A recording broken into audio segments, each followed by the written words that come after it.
My Father's Dragon by Ruth Stiles Gannett. Chapter 1. My Father Meets the Cat. One cold, rainy day, when my father was a little boy, he met an old alley cat on the street. The cat was very drippy and uncomfortable, so my father said, "Would you like to come home with me?" This surprised the cat. She had never met anyone who cared about old alley cats. But she said, "I'd be very much obliged if I could sit by a warm furnace and perhaps have a saucer of milk." "We have a very nice furnace to sit by," said my father, "and I'm sure my mother has an extra saucer of milk." My father and the cat became good friends, but my father's mother was very upset about the cat. She hated cats, particularly ugly old alley cats. "Elmer Elevator," she said to my father, "if you think I'm going to give that cat a saucer of milk, you're very wrong. Once you start feeding stray alley cats, you might as well expect to feed every stray in town, and I am not going to do it." This made my father very sad, and he apologized to the cat because his mother had been so rude. He told the cat to stay anyway, and that somehow he will bring her a saucer of milk each day. My father fed the cat for 3 weeks. But one day, his mother found the cat's saucer in the cellar, and she was extremely angry. She whipped my father and threw the cat out the door. But later on, my father sneaked out and found the cat. Together they went for a walk in the park and tried to think of nice things to talk about. My father said, "When I grow up, I'm going to have an airplane. Wouldn't it be wonderful to fly just anywhere you might think of?" "Would you like to fly very, very much?" asked the cat. "I certainly would. I'd do anything if I could fly." "Well," said the cat, "if you really like to fly that much, I think I know a sort of way you might get to fly while you're still a little boy." "You mean you know where I can get an airplane?" "Well, not exactly an airplane, but something even better. As you can see, I'm an old cat now. In my younger days, I was quite a traveler. Traveling days are over, but last spring I just took one more trip and sailed to the island of Tangerina, stopping at the port of Cranberry. Well, it just so happened that I missed the boat, and while waiting for the next, I thought I'd look around a bit. I was particularly interested in the place called Wild Island, which we passed on our way to Tangerina. Wild Island and Tangerina are joined together by a long string of rocks, but people never go to Wild Island because it's mostly jungle and inhabited by very wild animals. So I decided to go across the rocks and explore it for myself. It certainly is an interesting place, but I saw something there that made me want to weep. End of chapter 1. My Father's Dragon by Ruth Stiles Gannett. Chapter 2. My Father Runs Away. "Wild Island is practically cut in two by a very wide and muddy river," continued the cat. "This river begins near one end of the island and flows into the ocean at the other. Now, the animals there are very lazy, and they used to hate having to go all the way around the beginning of this river to get to the other side of the island. It made visiting inconvenient and mail delivery slow, particularly during the Christmas rush. Crocodiles could have carried passengers and mail across the river, but crocodiles are very moody and not the least bit dependable, and are always looking for something to eat. They don't care if the animals have to walk around the river, so that's just what the animals did for many years." "But what does all this have to do with airplanes?" asked my father, who thought the cat was taking an awfully long time to explain. "Be patient, Elmer," said the cat, and she went on with the story. "One day, about 4 months before I arrived on Wild Island, a baby dragon fell from a low-flying cloud and onto the bank of the river. It was too young to fly very well, and besides, he had bruised one wing quite badly, so he couldn't get back to his cloud. The animals found him soon afterwards, and everybody said, "Why, this is just exactly what we've needed all these years." They tied a big rope around his neck and waited for the wing to get well. This was going to end their crossing the river troubles. "I've never seen a dragon," said my father. "Did you see him? How big is he?" "Yes, indeed, I saw the dragon. In fact, we became great friends," said the cat. "I used to hide in the bushes and talk to him when nobody was around. He's not a very big dragon, about the size of a large black bear, although I imagine he's grown quite a bit since I left. He's got a long tail and yellow and blue stripes. His horn and eyes and the bottoms of his feet are bright red. He has gold-colored wings." "Oh, how wonderful," said my father. "What did the animals do with him when his wing got well?" "They started training him to carry passengers, and even though he's just a baby dragon, they work him all day and all night too sometimes. They make him carry loads that are much too heavy, and if he complains, they twist his wings and beat him. He's always tied to a stake on a rope just long enough to go across the river. His only friends are the crocodiles, who say hello to him once a week if they don't forget. Really, he's the most miserable animal I've ever come across. When I left, I promised I'd try to help him someday, although I couldn't see how. The rope around his neck is about the biggest, toughest rope you can imagine. With so many knots, it could take days to untie them all. Anyway, when you were talking about airplanes, he gave me a good idea. Now, I'm quite sure that if you were able to rescue the dragon, which wouldn't be the least bit easy, he'd let you ride him most anywhere, provided you were nice to him, of course. How about trying it?" "Oh, I'd love to," said my father. And he was so angry at his mother for being so rude to the cat that he didn't feel the least bit sad about running away from home for a while. That very afternoon, my father and the cat went down to the docks to see about ships going to the island of Tangerina. They found out that a ship would be sailing the next week. So right away they started planning for the rescue of the dragon. The cat was a great help in suggesting things for my father to take with him, and she told him everything she knew about Wild Island. Of course, she was too old to go along. Everything had to be kept very secret. So when they found or brought anything to take on the trip, they hid it behind a rock in the park. The night before my father sailed, he borrowed his father's knapsack, and he and the cat packed everything very carefully. He took chewing gum, 2 dozen pink lollipops, a package of rubber bands, black rubber boots, a compass, a toothbrush and a tube of toothpaste, 6 magnifying glasses, a very sharp jackknife, a comb and hairbrush, 7 hair ribbons of different colors, and an empty green bag with a label saying cranberry, some clean clothes, and enough food to last my father while he was on the ship. He couldn't live on mice, so he took 25 peanut butter and jelly sandwiches and 6 apples, because that's all the apples he could find in the pantry. When everything was packed, my father and the cat went down to the docks to the ship. A night watchman was on duty, so while the cat made loud, queer noises to distract his attention, my father ran over the gangplank and onto the ship. He went down into the hold and hid among some bags of wheat. The ship sailed early the next morning. End of chapter. My Father's Dragon by Ruth Stiles Gannett. Chapter 3.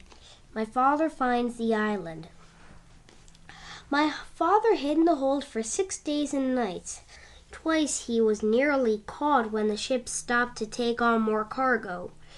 But at last he heard a sailor say the next port would be Cranberry and that they'd be unloading the wheat there.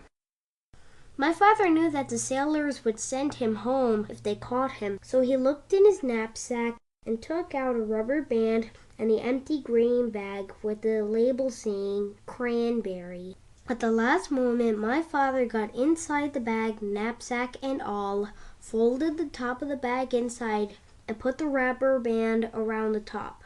He didn't look just exactly like the other bags, but it was the best he could do. Soon the sailors came to unload. They lowered a big net into the hold and began moving the bags of wheat. Suddenly, one sailor yelled, "Great Scott! This is the queerest bag of wheat I've ever seen. It's all lumpy like, but the label says it's go to cranberry." The other sailors looked at the bag too, and my father, who was in the bag, of course, tried even harder to look like a bag of wheat. Then the other sailor felt the bag, and he just happened to get hold of my father's elbow. "I know what this is," he said. "It's a bag of dried corn on the cob." He dumped my father into the big net along with the bags of wheat. This all happened in the late afternoon. So late that the merchant in Cranberry who had ordered the wheat didn't count his bags until the next morning. He was a very punctual man and never late for dinner. The sailors told the captain, and the captain wrote down on a piece of paper that they had delivered 160 bags of wheat and 1 bag of dried corn on the cob. They left the piece of paper for the merchant and sailed away that evening. My father heard later that the merchant spent the whole next day counting and recounting the bags and filling each one and trying to find the bag of dried corn on the cob. He never found it because as soon as it was dark, my father climbed out of the bag, he folded it up and put it back in his knapsack. He walked along the shore to a nice sandy place and lay down to sleep. My father was very hungry when he woke up the next morning. Just as he was looking to see if he had anything left to eat, something hit him on the head. It was a tangerine. He had been sleeping right under a tree full of big fat tangerines. And then he remembered that this was the island of Tangerina. Tangerine trees grew wild everywhere. My father picked as many as he had room for, which was 31, and started off to find Wild Island. He walked and walked and walked along the shore looking for the rocks that joined the 2 islands. He walked all day, and once he met a fisherman and asked him about Wild Island. The fisherman began to shake and couldn't talk for a long while. It scared him that much just thinking about it. Finally, he said, "Many people have tried to explore Wild Island, but no one has come back alive. We think they were eaten by the wild animals." This didn't bother my father. He kept walking and slept on the beach again that night. It was beautifully clear the next day, and way down to the shore my father could see a long line of rocks leading out into the ocean. And way, way out at the end, he could just see a tiny patch of green. He quickly ate 7 tangerines and started down the beach. It was almost dark when he came to the rocks, but there, way out in the ocean, was the patch of green. He sat down and rested for a while, remembering that the cat had said, "If you can go out to the island that night, because then the wild animals won't see you coming along the rocks, you can hide when you get there." So my father picked 7 more tangerines, put on his black rubber boots, and waited for dark. It was a very black night, and my father could hardly see the rocks ahead of him. Sometimes they were quite high, and sometimes the waves almost covered them, and they were slippery and hard to walk on. Sometimes the rocks were far apart, and my father had to get a running start and leap from one to the next. After a while, he began to hear a rumbling noise. It grew louder and louder as he got nearer to the island. At last it seemed as if he was right on top of the noise, and he was. He had jumped from a rock onto the back of a small whale who was fast asleep and cuddled up between 2 rocks. The whale was snoring and making more noise than a steam shovel, so I'd never heard my father say, "Oh, I didn't know that was you," and I never knew my father had jumped on his back by mistake. For 7 hours, my father climbed and slipped and leapt from rock to rock. But while it was still dark, he finally reached the very last rock and stepped off onto Wild Island. End of chapter 3. My Father's Dragon by Ruth Stiles Gannett. Chapter 4. My Father Finds the River. The jungle began just beyond a narrow strip of beach. Thick, dark, damp, scary jungle. My father hardly knew where to go, so he crawled under a wahoo bush to think, and ate 8 tangerines. First thing to do, he decided, was to find the river because the dragon was tied somewhere along its bank. Then he thought, if the river flows into the ocean, I ought to be able to find it quite easy if I just walk along the beach far enough. So my father walked until the sun rose, and he was quite far from the ocean rocks. It was dangerous to stay near them because they might be guarded in the daytime. He found a clump of tall grass and sat down. Then he took off his rubber boots and ate 3 more tangerines. He could have eaten 12, but he hadn't seen any tangerines on this island, and he could not risk running out of something to eat. My father slept all that day and only woke up late in the afternoon when he heard a funny little voice saying, "Queer, queer, what a dear little duck. Dear, what a queer little rock." My father saw a tiny paw rubbing itself on his knapsack. He lay very still, and the mouse, for it was a mouse, hurried away, muttering to itself, I must tell I must tell somebody. My father waited a few minutes, then started down the beach because it was almost dark now, and he was afraid the mouse really would tell somebody. He walked all that night, and 2 scary things happened. First, he just had to sneeze, so he did. And somebody close by said, "Is that you, monkey?" My father said, "Yes." Then the voice said, "You must have something on your back, monkey." And my father said, "Yes," because he did. He had his knapsack on his back. "What do you have on your back, monkey?" asked the voice. My father didn't know what to say, because what would a monkey have on its back? And how would it sound telling someone about it if it did have something? Just then another voice said, "I bet you're taking your sick grandmother to the doctor's." My father said, "Yes," and hurried on. Quite by accident, he found out later on that he had been talking to a pair of tortoises. The second thing that happened was that he nearly walked right between 2 wild boars who were talking in low, solemn whispers. When he first saw the dark shapes, he thought they were boulders. Just in time he heard one of them say, "There are 3 signs of a recent invasion. First, fresh tangerine peels were found under the wahoo bush near the ocean rocks. Second, a mouse reported an extraordinary rock some distance from the ocean rocks, which upon further investigation simply wasn't there. However, more fresh tangerine peels were found in the same spot, which is the 3rd sign of invasion. Since tangerines do not grow on our island, somebody must have brought them across the ocean rocks from the other island, which may or may not have something to do with the appearance and or disappearance of the extraordinary rock reported by the mouse." After a long silence, the other boar said, "You know, I think we're taking this too seriously. Those peels probably floated over here all by themselves. You know how unreliable mice are. Besides, if there had been an invasion, I would have seen it." "Perhaps you're right," said the first boar. "Shall we retire?" Whereupon they both trundled back into the jungle. Well, that taught my father a lesson, and after that he had saved all his tangerine peels. He walked all night and toward morning came to the river. Then his troubles really began. End of chapter 4. My Father's Dragon by Ruth Stiles Gannett. Chapter 5. My Father Meets Some Tigers.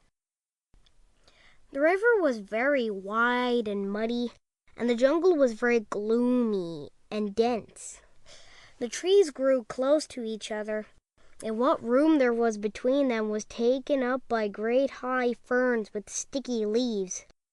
My father hated to leave the beach, but he decided to start along the river where at least the jungle wasn't quite so thick. He ate 3 tangerines, making sure to keep all the peels this time, and put on his rubber boots. My father tried to follow the river bank, but it was very swampy, and as he went farther, the swamp became deeper. When it was almost as deep as his boot tops, he got stuck in the oozy, mucky mud. My father tugged and nearly pulled his boots right off, but at last he managed to wade a drier place. Here the jungle was so thick that he could hardly see where the river was. He unpacked his compass and figured out the direction he should walk in order to stay near the river. But he didn't know that the river made a very sharp curve away from him just a little way beyond. So as he walked straight ahead, he was getting farther and farther away from the river. It was very hard to walk in the jungle. The sticky leaves of the ferns caught my father's hair, and he kept tripping over roots and rotten logs. Sometimes the trees were clumped so closely together that he couldn't squeeze between them and had to walk a long way around. He began to hear whispery noises, but he couldn't see any animals anywhere. The deeper into the jungle he went, the surer he was that something was following him. And then he thought he heard whispery noises on both sides of him as well as behind. He tried to run, but he tripped over more roots, and the noises only came nearer. Once or twice he thought he heard something laughing at him. At last he came out into a clearing and ran right into the middle of it so that he could see anything that might try to attack him. He was surprised when he looked and saw 14 green eyes coming out of the jungle all around the clearing. And when the green eyes turned into 7 tigers, the tigers walked around him in a big circle, looking hungrier all the time. Then they sat down and began to talk. "I suppose you thought we didn't know you were trespassing in our jungle." Then the next tiger spoke. "I suppose you were going to say you didn't know it was our jungle." "Did you know that not one explorer has ever left this island alive?" said the third tiger. My father thought of the cat and knew this wasn't true, but of course he had too much sense to say so. One doesn't contradict a hungry tiger. The tigers went on talking in turn. "You're our first little boy, you know. I'm curious to know if you're especially tender. Maybe you think we have regular meal times, but we don't. We just eat whenever we're feeling hungry," said the fifth tiger. "And we're very hungry right now. In fact, I can hardly wait," said the sixth. "I can't wait," said the seventh tiger.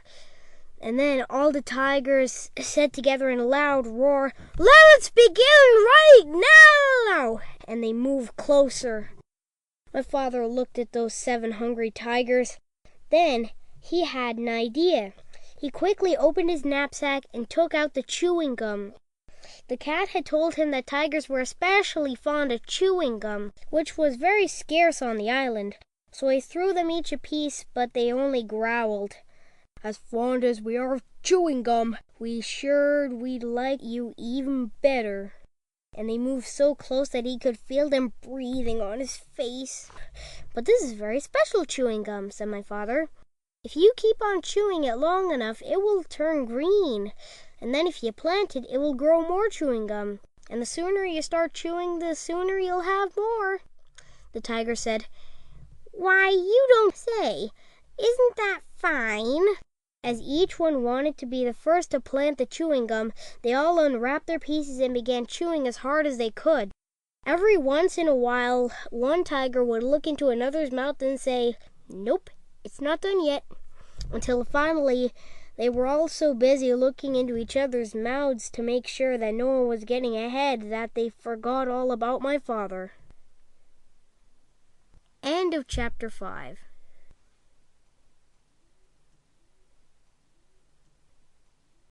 My Father's Dragon by Ruth Stiles Gannett. Chapter 7. My Father Meets a Lion. My father waved goodbye to the rhinoceros, who was much too busy to notice, got a drink farther down the brook, and waded back to the trail. He hadn't gone very far when he heard an angry animal roaring. "Dang blasted! I told you not to go blackberrying yesterday. Won't you ever learn? What will your mother say?" My father crept along and peered into a small clearing just ahead. A lion was prancing about, clawing at his mane, which was all snarled and full of blackberry twigs. The more he clawed, the worse it became, and the madder he grew, and the more he yelled at himself, because it was himself he was yelling at all the time. My father could see that the trail went on through the clearing, so he decided to crawl around the edge in the underbrush and not to disturb the lion. He crawled and crawled, and the yelling grew louder and louder. He was just about to reach the trail at the other side. The yelling suddenly stopped. My father looked around and saw the lion glaring at him. The lion charged and skidded to a stop a few inches away. "Who are you?" the lion yelled at my father. "My name is Elmer Elevator." "Where do you think you're going?" "I'm going home," said my father. "That's what you think," said the lion. "Ordinarily, I'd save you for afternoon tea, but I happen to be upset enough and hungry enough to eat you right now." And he picked up my father by his front paws to feel how fat he was. My father said, "Oh, please, lion, before you eat me, tell me why you are so particularly upset today." "It's my mane," said the lion, as he was figuring how many bites a little boy would make.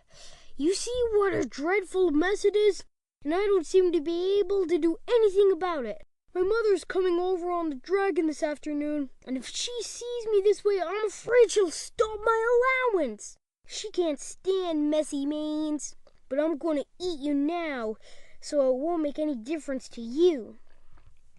"Oh, wait a minute," said my father, "and I'll give you just the things you need to make your mane all tidy and beautiful. I have them here on my pack." "You do?" said the lion. "Well, give them to me, and perhaps I'll save you for afternoon tea after all." And he put my father down on the ground. My father opened the pack and took out the comb and the brush and the 7 hair ribbons of different colors. "Look," he said, "I'll show you what to do on your forelock where you can watch me. First, you brush a while, then you comb, then you brush again until all the twigs and snarls are gone. Then you divide it up in 3 and braid it like this and tie a ribbon around the end." As my father was doing this, the lion watched very carefully and began to look much happier. When my father tied the ribbon, he was all smiles. "Oh, that's wonderful, really wonderful," said the lion. "Let me have a comb and brush and see if I can do it." So my father gave him the comb and brush, and the lion began busily grooming his mane. As a matter of fact, he was so busy that he didn't even know when my father left. End of chapter 7. My Father's Dragon by Ruth Stiles Gannett. Chapter 8. My Father Meets a Gorilla. My father was very hungry, so he sat down under a baby banyan tree on the side of the trail and ate 4 tangerines. He wanted to eat 8 or 10, but he had only 13 left, and it might be a long time before he could go get more. He packed away all the peels and was about to get up when he heard the familiar voices of the boars. "I wouldn't have believed it if I hadn't seen them with my own eyes. But wait and see for yourself. All the tigers sitting around chewing gum to beat the band. Old Rhinoceros is so busy brushing his tusk that he doesn't even look around to see who's going by. And they're all so busy they won't even talk to me." "Horse feathers," said the other boar, now very close to my father. "They'll talk to me. I'm going to get to the bottom of this if it's the last thing I do." The voices passed my father and went around a curve, and he hurried on because he knew how much more upset the boars would be when they saw the lion's mane tied up in hair ribbons. Before long, my father came to a crossroads, and he stopped to read the signs. Straight ahead, an arrow pointed to the beginning of the river. To the left, the ocean rocks, and to the right, the dragon ferry. My father was reading all these signs when he heard paw steps and ducked behind the signposts. A beautiful lioness passed and turned down toward the clearings. Although she could have seen my father if she had bothered to glance at the post, she was much too occupied looking dignified to see anything but the tip of her own nose. It was the lion's mother, of course, and that, thought my father, must mean that the dragon was on this side of the river. He hurried on, but it was farther away than he had judged. He finally came to the river bank in the late afternoon and looked all around, but there was no dragon anywhere in sight. He must have gone back to the other side. My father sat down under the palm tree and was trying to have a good idea when something big and black and hairy jumped out of the tree and landed with a loud crash at his feet. "Well," said a huge voice. "Well, what?" said my father, for which he was very sorry when he looked up and discovered he was talking to an enormous and very fierce gorilla. "Well, explain yourself," said the gorilla. "I'll give you till 10 to tell me your name, business, your age, and what's in that pack." He began counting to 10 as fast as he could. My father didn't even have time to say Elmer Elevator Explorer before the gorilla interrupted. "Too slow. I'll twist your arms the way I twist that dragon's wings, and then we'll see if you can't hurry up a bit." He grabbed my father's arms, one in each fist, and was just about to twist them when he suddenly let go and began scratching his chest with both hands. "Blast those fleas!" he raged. "They won't give you a moment's peace. And the worst of it is that you can't even get a good look at them. Rosie, Rhoda, Rachel, Ruthie, Ruby, Roberta, come here and get rid of this flea on my chest. It's driving me crazy." 6 little monkeys tumbled out of the palm tree, dashed to the gorilla, and began combing the hair on his chest. "Well," said the gorilla, "it's still there." We're looking," said the 6 little monkeys, "but they're awfully hard to see, you know." "Oh, I know," said the gorilla, "but hurry, I've got work to do." He winked at my father. "Oh, gorilla," said my father, "in my knapsack I have 6 magnifying glasses. They'd be just the thing for hunting fleas." My father unpacked them and gave one to Rosie, one to Rhoda, one to Rachel, one to Ruthie, one to Ruby, and one to Roberta. "Why, they're miraculous," said the 6 little monkeys. "It's easy to see the fleas now, only there are hundreds of them." And they went on hunting frantically. A moment later, many more monkeys appeared out of a nearby clump of mangroves and began crowding around to get a look at the fleas through the magnifying glasses. They completely surrounded the gorilla, and he could not see my father, nor did he remember to twist his arms. End of chapter 8.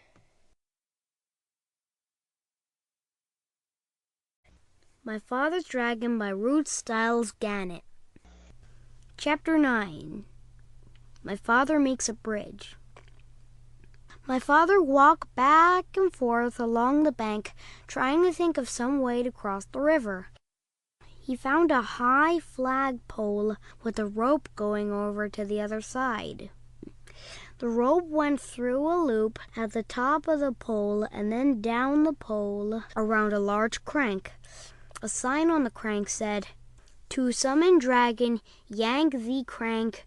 Report disorderly conduct to gorilla."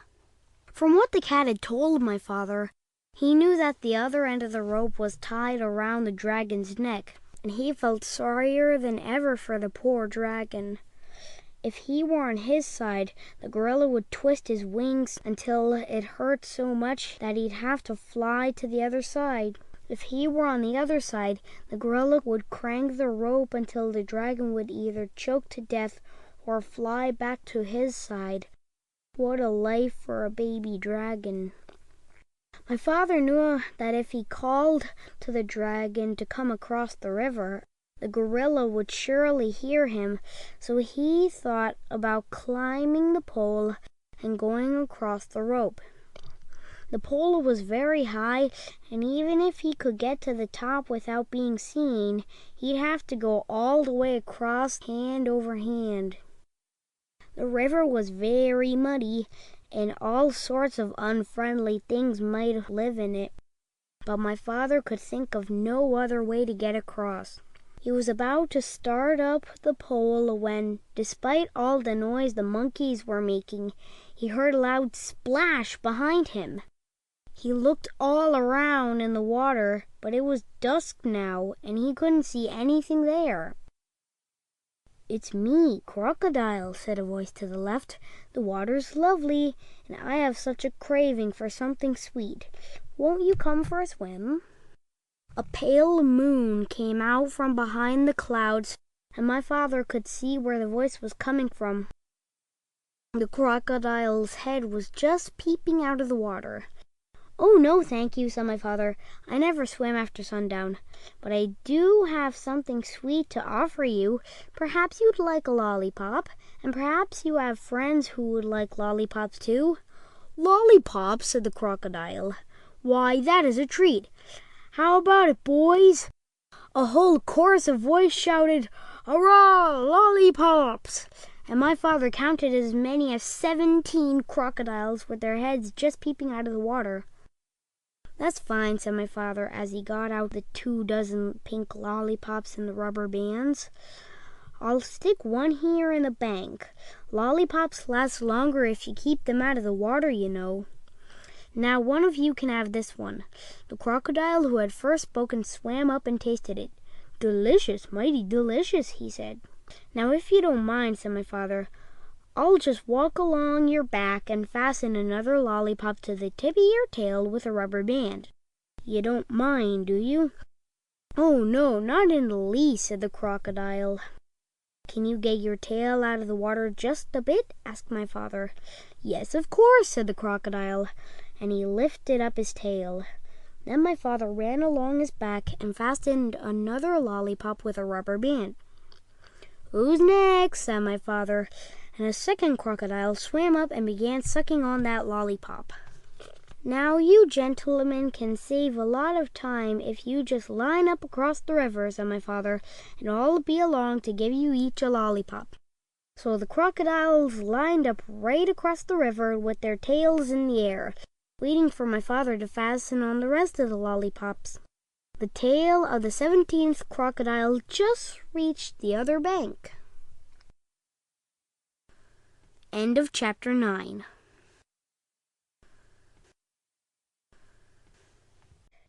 My Father's Dragon by Ruth Stiles Gannett. Chapter 10. My Father Finds the Dragon. When my father was crossing the bank of the 15th crocodile, with 2 more lollipops to go, the noise of the monkeys suddenly stopped, and he could hear a much bigger noise getting louder every second.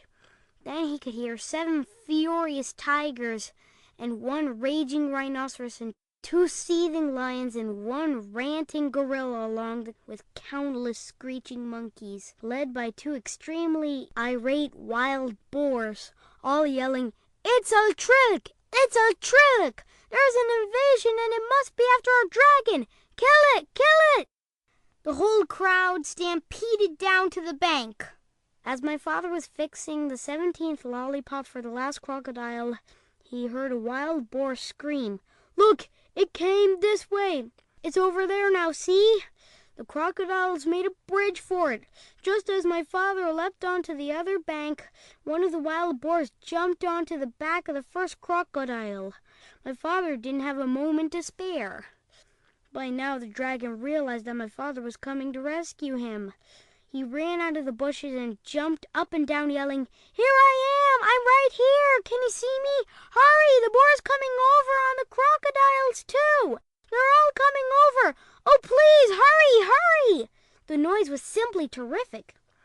My father ran up to the dragon and took out his very sharp jackknife.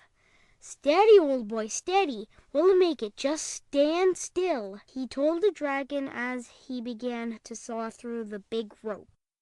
By this time, both boars, all 7 tigers, the 2 lions, the rhinoceros, and the gorilla, along with the countless screeching monkeys, were all on their way across the crocodiles, and was still a lot of rope to cut through. "Oh, hurry!" the dragon kept saying, and my father again told him to stand still. "If I don't think I can make it," said my father, "we'll fly over to the other side of the river and I can finish cutting the rope there." Suddenly the screaming grew louder and madder, and my father thought the animals must have crossed the river. He looked around and saw something which surprised and delighted him, partly because he had finished his lollipop, and partly because, as I told you before, crocodiles are very moody and not the least bit dependable and are always looking for something to eat. The first crocodile had turned away from the bank and started swimming down the river. The second crocodile hadn't finished yet, so he followed right after the first, still sucking his lollipop. And the rest did the same thing, one right after the other, until they were all swimming away in a line. The 2 wild boars, the 7 tigers, the rhinoceros, the 2 lions, the gorilla, along with the countless screeching monkeys, were all riding down the middle of the river on a train of crocodiles sucking pink lollipops, and all yelling, screaming, and getting their feet wet. My father and the dragon laughed themselves weak because it was such a silly sight. As soon as they had recovered, my father finished cutting the rope, and the dragon raced around in circles and tried to turn a somersault. He was the most excited baby dragon that ever lived. My father was in a hurry to fly away, and when the dragon finally calmed down a bit, my father climbed onto his back. "All aboard," said the dragon. "Where shall we go?" "We'll spend the night on the beach, and tomorrow we'll start the long journey home." "So it's off to the shores of Tangerina!" shouted my father as the dragon soared above the dark jungle and the muddy river, and all the animals bellowing at him, and all the crocodiles licking pink lollipops and grinning wide grins. After all, what did the crocodiles care about a way to cross the river, and what a fine feast they were carrying on their backs. As my father and the dragon passed over the ocean rocks, they heard a tiny, excited voice scream, "Bum crack! Bum crack! We dreed our naggin! We need our dragon!" But my father and the dragon knew that nothing in the world would ever make them go back to Wild Island. The end. End of My Father's Dragon by Ruth Stiles Gannett.